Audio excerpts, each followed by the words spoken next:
The screaming should have warned him to turn back. The laughter should have told him nothing good waited ahead.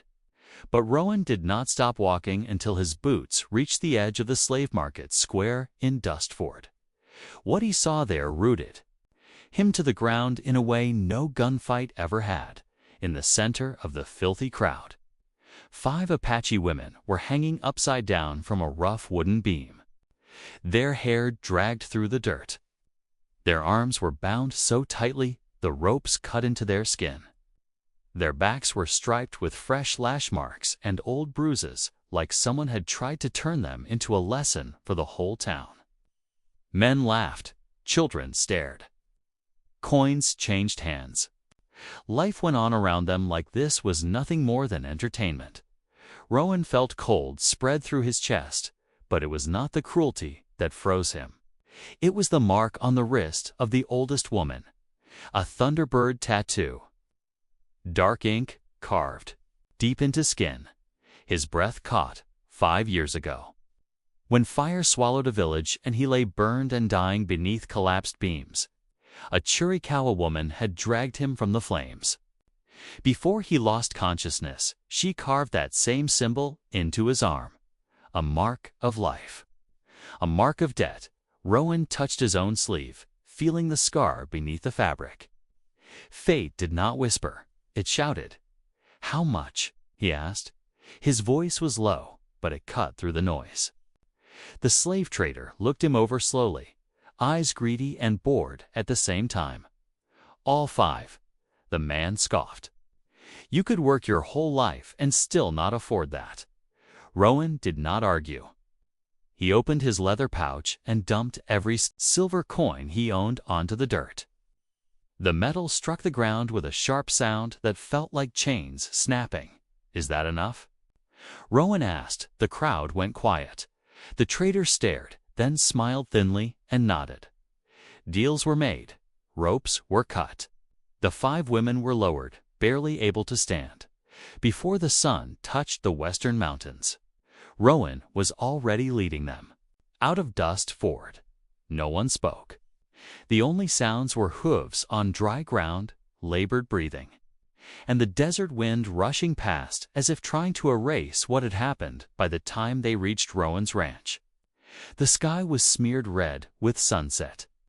A lonely wooden house stood against endless land, small and stubborn. Rowan untied the women one by one. He did not touch them.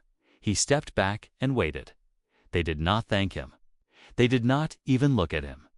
They stood straight despite their wounds, dignity held together by will alone. Rowan built a fire. He boiled water.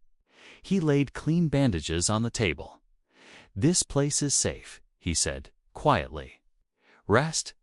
Then he stepped outside and sat on the porch, rifle beside him, eyes on the dark. He did not sleep. He listened. In case they ran. In case they attacked him. In case fate asked for more payment, inside. Whispers moved through the room like fragile threads. "The man is not a slaver," said Sa, the eldest. Her voice was weak but steady. "He saw the thunderbird." "That mark brings death," Nahima whispered. "Why would it save us?" "No white man saves without reason," Lyria said coldly. "But we are alive," Amita replied gently. "Kier." The youngest broke then. Her tears fell fast. "If we die," she whispered, "who will find our children?" Rowan's hand tightened into a fist outside. He did not understand their words, but he understood enough. "Find our children." The door creaked open. Sa stepped out into the firelight. Her face was bruised. Her body was exhausted. Her eyes were sharp as knives. "You," she said. "Why did you save us?" "Because I owe a debt," Rowan answered. "A Chiricahua woman saved my life. When I saw the mark, I knew." "That debt is paid," Nahima said, stepping beside Sa. "We will leave in the morning." "I am not keeping you," Rowan replied. "I just thought 5 women who were tortured deserved one night of peace." For the first time, Sa looked at him without hatred. "In the morning," Rowan said. Turning away, "The horses will be ready." Inside, the women lay close around the fire, eyes open. Outside, Rowan stayed awake, guarding strangers bound to him by blood, fire, and something deeper than words. Dawn came pale and harsh. Rowan handed them water and bread. No greetings. No demands.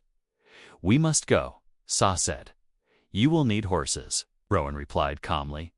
They did not argue. They rode south. Away from towns, away from safety, into land ruled by slavers and mercenaries. After hours of silence, Rowan finally asked, the question burning in his chest, "You are not going home." "We have no home," Say said. 15 children, Nahima added softly. "Taken 3 days ago." The truth struck like a blow. 5 women, 15 children. Mothers who had survived hanging without begging.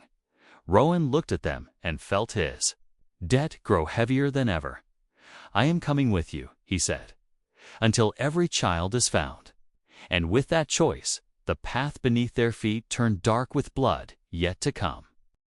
The desert changed once they crossed deeper south. The land grew sharper, crueler, like it was testing who deserved to walk on it. Heat pressed down from the sky, and every breath felt stolen. Rowan rode at the back, watching the 5 women move with quiet purpose.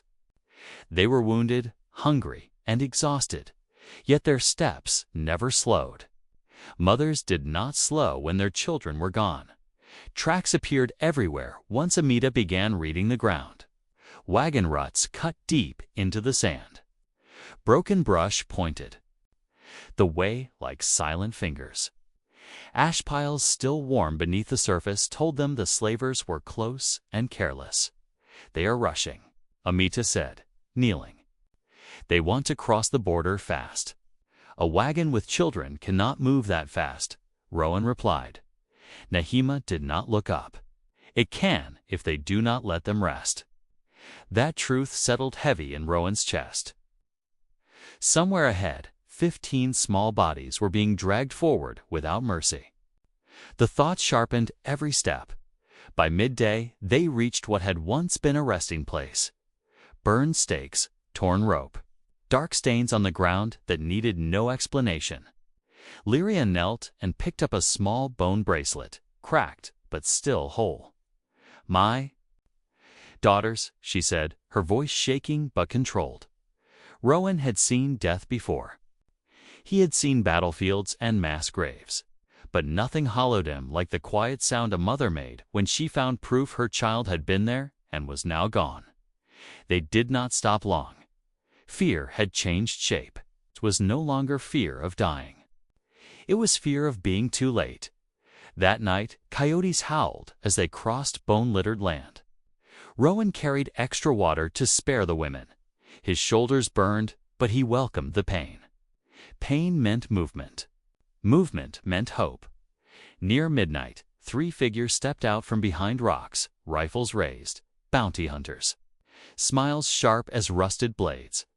Apache women, one sneered. Easy money. Rowan moved without thinking, stepping in front of the women. No one's being handed over. The first man laughed. The second reached for his knife. Nahima moved faster than thought. She surged forward, ripped the blade free, and cut his throat clean. Sa tackled the second man, smashing his head against stone until he stopped moving. The third tried to run, but Lyria's arrow dropped him screaming into the dirt. Silence returned, heavy and final. "They will come for us now," Rowan said quietly. Sa met his eyes, fire burning through exhaustion. "So will we." They moved. Faster after that, no more caution, no more hiding. War had found them. On the 3rd night, they stopped near a narrow canyon. The fire burned low. The women sat with their backs straight, eyes hollow from days without sleep. Rowan felt something claw its way up from his past. Something he had buried for 5 years. He stood. "There is something you must know," he said. Every hand froze. Every gaze sharpened. I was there, Rowan continued, voice raw. The day your village burned, the air turned cold. Nahima's hand went to her blade. Lyria rose to her feet. Kia trembled with rage. I rode with mercenaries, Rowan said. I thought it was a raid. It was a massacre. When I realized the truth, I turned on them. They beat me, burned me, left me to die. He rolled up his sleeve. The Thunderbird mark caught the firelight. A Chiricahua woman pulled me from the flames, he said. She carved this into me so I would live. Sa stared at the mark for a long time. Her face did not soften. You lived, she said finally. So now you must pay for it. Rowan nodded. Until the children are found, no forgiveness came. But something else did. Acceptance of purpose the next morning brought new tracks. Heavier, deeper. Freight wagons, they are close, Amita said. By afternoon, the sound of crying carried on the wind. Rowan spotted the fort from a ridge. Old wooden walls, armed men. 2 wagons parked inside. There, Lyria whispered, our children. Rage threatened to tear the women forward, but Rowan stopped them. If you rush in, said, you will die before you reach them. Sa studied the fort, then nodded once. Speak. They moved at sunset. Rowan fired into a liquor barrel near the gate. The explosion shattered the quiet. Guards ran. Amita and Lyria climbed the north wall. Nahima and Kia slipped through the rear. Gunfire. Screams. Chaos. Rowan fought like a man who had already died once. Each shot was a debt paid. Each step forward burned away. Years of guilt. Then the door broke open. 15 children were pulled from the dark. Mothers collapsed without sound. Holding their children like pieces of their own souls returned. But the wind changed. Hoofbeats thundered. And Rowan knew that sound. The black spur had come, and the past he thought he had buried was riding straight toward them. The hoofbeats hit the canyon like thunder tearing through dry land. Rowan felt his blood turn cold before he ever saw them. These were not desperate slavers or wandering hunters. These were men who rode with purpose. Men who killed because it paid well and slept well after. They are here, Rowan said. His voice tight. 7 riders emerged through the dust, leather armor scarred, rifles resting easy in their hands.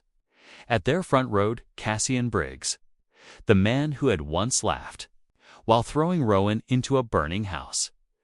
Well, I'll be damned, Cassian said, dismounting slowly. You really did survive. His eyes slid past Rowan to the women and the children huddled behind the fort walls. And now you fight for them. Cassian sneered. How touching. Rowan stepped forward, placing himself between the mercenaries and the children. Leave, Rowan said. This ends here. Cassian laughed loud and sharp. Hand over the children. The women too. There's good money in both. No one spoke. No one moved. Then Cassian raised his rifle and fired. The shot was aimed at Sa. Rowan lunged without thinking. The bullet tore through his chest, dropping him hard into the dirt. Blood spread fast, dark against the sand. Rowan Sa cried, dropping to her knees beside him. The mercenaries charged. Sa pressed her hand to Rowan's wound, her face breaking, open with something ancient and furious. The Thunderbird mark on her wrist burned bright, glowing like fire beneath the skin. Wind surged through the canyon, howling like spirits waking from sleep. Nahima drew her blade. Lyria loosed arrows without pause. Amita and Kia fought with whatever. They could grab stones, knives, bare hands. They were no longer women fleeing. They were mothers reclaiming what was taken. The black spur fell one by one, confusion turning to terror as they realized the desert itself seemed to rise against them. Sa did not leave Rowan's side. Blue light spread beneath her palm, not gentle, but fierce. A mother's power does not ask permission. Rowan gasped, then breathed. Cassian tried to retreat. Sa stood, eyes cold as stone, and struck him down without a word. When the wind finally settled, the canyon was silent. Every mercenary lay dead. Rowan lived. They carried him back to the ranch, wounds deep, but not fatal. Sa stayed at his side, day and night. No anger, no forgiveness. Only duty and choice. The children healed faster than anyone expected. Laughter returned first, cautious and then wild, filling the empty land around the ranch. Life pushed back. "We cannot return," Nahima said one evening. "There is nothing left." "Then stay," Rowan answered simply. They built something new. Not a tribe, not a ranch. A home for the broken. The children learned the land. The women taught strength and mercy in equal measure. Rowan worked beside them, never above them, never asking to be absolved. One quiet night, under a sky heavy with stars, Rowan stood beside Sa. "I do not deserve this," he said. "None of us do," she replied. "We choose it anyway." When rain fell the next morning, rare and gentle, the children ran laughing through it. The desert, once soaked in blood, finally learned the sound of hope.